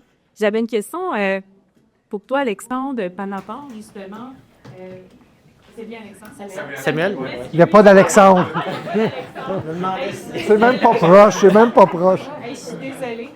C'était juste pour avoir si tout le monde suivait. Mais c'est au niveau des avis de la clientèle, est-ce que vous avez cherché ces avis-là grâce à l'intelligence artificielle ou vous les analysez seulement avec l'intelligence artificielle? Puis si oui, est-ce que vous pouvez peut-être parler un peu plus de votre opérationnalisation quant à ça? Parce que je pense que ça pourrait donner beaucoup de cues à d'autres entreprises. Oui, on va les chercher en ce moment, mais je pense que j'ai appris de nouvelles applications aujourd'hui qui pourraient être utiles pour automatiser l'ensemble du processus. Mais en ce moment, on va aller importer, par exemple, on fonctionne avec des systèmes de réservation dans nos restaurants avec Libro. On a Zoho pour l'hébergement qui permet de récolter tout ce qui est sondage de la clientèle. Donc, on va aller vraiment importer ces fichiers-là. On va mettre ça dans ChatGPT. On va lui faire une belle demande. Puis, on va recevoir tout ça, tout bien catégorisé par la suite. Et on va pouvoir avoir autant le négatif que le positif. Ça, c'est quelque chose que demain matin, vous pouvez faire là, dans l'ensemble de vos organisations, puis en passant simplement par ChatGPT. Pour moi, ça, c'est quelque chose qu'on a commencé à faire il y a déjà quelques mois et c'est unanime. Là. C'est un succès. Nous, on a une pratique dans la mémoire d'idées, on a une pratique qui est un peu différente, c'est-à-dire on n'a pas le chatbot Parce que, étant donné qu'on a une offre de produit qui est vraiment très, très précis, vous ne pouvez pas arriver chez nous parce qu'on a peut-être une disponibilité en ligne, puis venez coucher, on ne vous prend pas. Vous devez absolument réserver. Fait que nous, on a plutôt un logiciel qui nous permet, via SMS, d'aller vous envoyer plein d'informations pour valoriser votre séjour. Mais ce même logiciel-là, également, va vous demander, avant que vous allez faire un post en ligne pour votre review, il va aller demander à la clientèle la qualité de votre séjour. Si le séjour est en deçà de 4, il nous l'envoie à nous pour nous permettre d'être capable de trouver une solution avec la clientèle. S'il est en haut de 4, il s'en va directement soit sur Google, Booking.com, Airbnb et autres. Et pour nous, ça a fait en sorte que dans la première année, l'entreprise avait 35 reviews de 5 étoiles. Dans la deuxième année, on a pris 100 reviews. Puis dans la dernière année, on a pris 600 reviews de 4,9 étoiles sur l'ensemble de nos différentes plateformes. Ça, c'est impressionnant. Super bon. D'autres questions? Oui, je me demandais, par exemple, si on prévoit remonter notre site Internet dans la prochaine année, dans les 2 prochaines années. Puis Pierre mentionnait tantôt qu'il a fait sa recherche de voyage sans passer par... il est passé directement à l'intelligence artificielle. Donc, ma question, c'est est-ce que vous avez des recommandations avant de s'embarquer dans ce sujet? Bien, c'est sûr que le guide de découlabilité dont je parlais, il y a entre autres beaucoup de bonnes pratiques au niveau à implanter si vous ne le faites pas déjà dans votre site web. Fait que je pense que dans une idée de refonte, il y a ça. De manière tout à fait honnête, puis là, tu sais, je ne veux pas faire de prédictions, mais la visite même des sites web va être de moins en moins d'actualité. Ça va être un comportement qui va tendre à diminuer. On le voit. Vous avez peut-être entendu parler du zero click search. Donc, des gens qui cherchent une information, ils ne font que survoler qu'est-ce que ça dit sur Google, mais ils ne cliquent pas nécessairement pour aller sur votre site web. Tu sais, ils vont demander quoi faire, ils vont regarder c'est quoi qui sort sur la page principale. Là, avec GPT Search, avec Perplexity, c'est exactement ce que ça fait. Hein. Ça vient chercher cette donnée-là puis te donner une réponse complète d'actualité connectée en temps réel. Donc, tu sais, je pense que c'est très bien. Là, on a encore besoin des sites web qui est correct, là. Mais il faut aussi le faire dans une perspective où se dire, ben, dans 10-12 ans, est-ce que les gens vont vraiment aller sur notre site web? Ou en fait, pourquoi ils vont aller sur notre site web? Peut-être lire des reportages, avoir des itinéraires, avoir des idées, aller plus loin, s'inspirer probablement. Certains disent que ça va être encore plus vite que ça, c'est que nos sites web vont devenir des plateformes numériques, ils vont avoir de l'achalandage qui va être généré par l'IA. Donc, il va y avoir de moins en moins de B2C, sauf des niches. On verra, mais ça s'en va vers ça. Oui, monsieur. Moi, j'aimerais rajouter juste un petit point brièvement, c'est que dans ton processus d'analyse, on le voit de plus en plus aux États-Unis, en tout cas dans mon domaine d'activité qui est l'hébergement, on passe de plus en plus d'un site web avec une multitude de nombre de pages à un landing page, donc à une simple page avec un bouton de connexion qui va t'emmener peut-être en bas là, une centaine de mètres plus bas, mais qui au moins va donner de l'information. Donc, je pense pas. La réalité, c'est que nous aussi, au Québec, on est quand même protégé par la langue francophone, contrairement au reste du marché nord-américain. C'est certain que l'adoption de nouvelles méthodes va peut-être être ralentie, mais ça vaudra peut-être la peine de reconsidérer la façon qu'on va vouloir investir. Moi, j'allais dire que c'est un WordPress, elle va coûter 25 000. Il y en a plusieurs nouvelles plateformes maintenant, des noms très peu connus, allez chercher, qui font en sorte qu'ils offrent de nouvelles solutions maintenant quand même de façon vraiment beaucoup plus abordable. Ouais. Je vous dirais, la chose que vous pourriez faire, c'est tenir au courant de comment les visiteurs utilisent l'IA. Donc, utilisez l'IA, peut-être comme GPT Search, les Perplexity, puis essayez de vous informer. Vous pouvez peut-être prendre le réflexe de, à tous les 3-4 mois, essayer de voir, bon, on en est où dans l'utilisation de l'IA, puis les visiteurs, on est rendu à quel pourcentage des visiteurs qui utilisent l'intelligence artificielle, les différents outils pour planifier leur voyage, mais même pour le booker. Là, on a parlé de ChatGPT, mais au-delà de ça, il y a l'intelligence artificielle pour, comme agent, c'est la prochaine étape, qui vont pouvoir booker. Donc, informez-vous pour pouvoir ajuster vos stratégies, notamment marketing, mais aussi opérationnelles. Ouais. Il va y avoir un billet sur les agents qui va sortir d'ici une semaine. On peut regarder ça. Mais pour répondre à votre question aussi, un élément à ne pas oublier, c'est, Lisanne l'a bien mentionné tantôt, là, toutes les techniques de SEO sont encore d'actualité. Bien structurer le site web, avoir une page pour un but précis. Il ne faut pas oublier tout ce qui est off-site SEO. Okay? Donc ça, là, c'est crucial. Plus vous avez de liens entrants qui vont vers votre site, par exemple de blog, autres et tout ça, c'est important. Nous, on a fait, par exemple, à Voile en Voile, tout un chantier là-dessus où est-ce qu'on a pris, par exemple, les 270 mots-clés que le monde utilisait le plus pour nous chercher. Fait, quoi faire en famille, activités à faire à Montréal et tout ça. On a regardé le top 10 de tous les sites qui sortaient. Fait que ça nous a donné 2700 lignes dans Excel. Et on a engagé quelqu'un que sa job, c'était d'avoir le plus de nouveaux liens entrants de ces sites-là. La raison pour laquelle on a fait ça, c'est parce que quand on a regardé comment l'intelligence artificielle basait sa base de données, ça va voir sur l'ensemble du web qu'est-ce qu'il y a comme information. Plus il y a de gens qui vous disent que dans activité à faire à Montréal en famille, admettons, on est une référence, plus vous allez sortir de quand quelqu'un va demander d'avoir un itinéraire pour votre emplacement. Fait que simplement pour vous dire, cet aspect-là de off-site SEO est vraiment essentiel. On appelle le third party, tu sais. Notre dernière question, après ça, vous allez pouvoir jaser avec nous autres l'autre côté avec le cocktail. Monsieur. 10 ans. Pourquoi je dis non, on va pas là, on ne fait pas l'évaluation des demandes de subvention avec l'IA? Juste pour te citer. Oui, c'est une très bonne question. Donc, nous, dans le cadre d'utilisation responsable de l'intelligence artificielle, on est très, on a une prise de risque assez flexible, dans le sens où on collige peu de données confidentielles, on s'entend. Si je ne sais pas avec quel genre de dossier vous travaillez, mais la majorité n'est pas très confidentielle. Par contre, dans l'EPRTFT, on parle de projets qui ne sont pas encore annoncés, qui ont du financement aussi, qui est octroyé par notamment le ministère du Tourisme, qui a ses propres règles de confidentialité au niveau des annonces. Donc, c'est des projets, tu sais, mettons, juste cette année, il va y avoir 45 projets EPRTFT, la moitié n'ont même pas commencé. C'est des chantiers qui ne sont pas commencés. On ne veut pas que dans la prochaine phase où l'intelligence artificielle va faire cette collecte de données-là, mais elle pense qu'il y a, par exemple, un voile en voile à Magog. Fait que c'est, entre autres, pour ça, mais aussi pour respecter le ministère du Tourisme. Puis je vous dirais que dans votre utilisation de l'IA, là où je viendrais mettre un peu mon shako de police, je pense pas qu'une police porte un shako, mais il faut qu'on fasse le principe.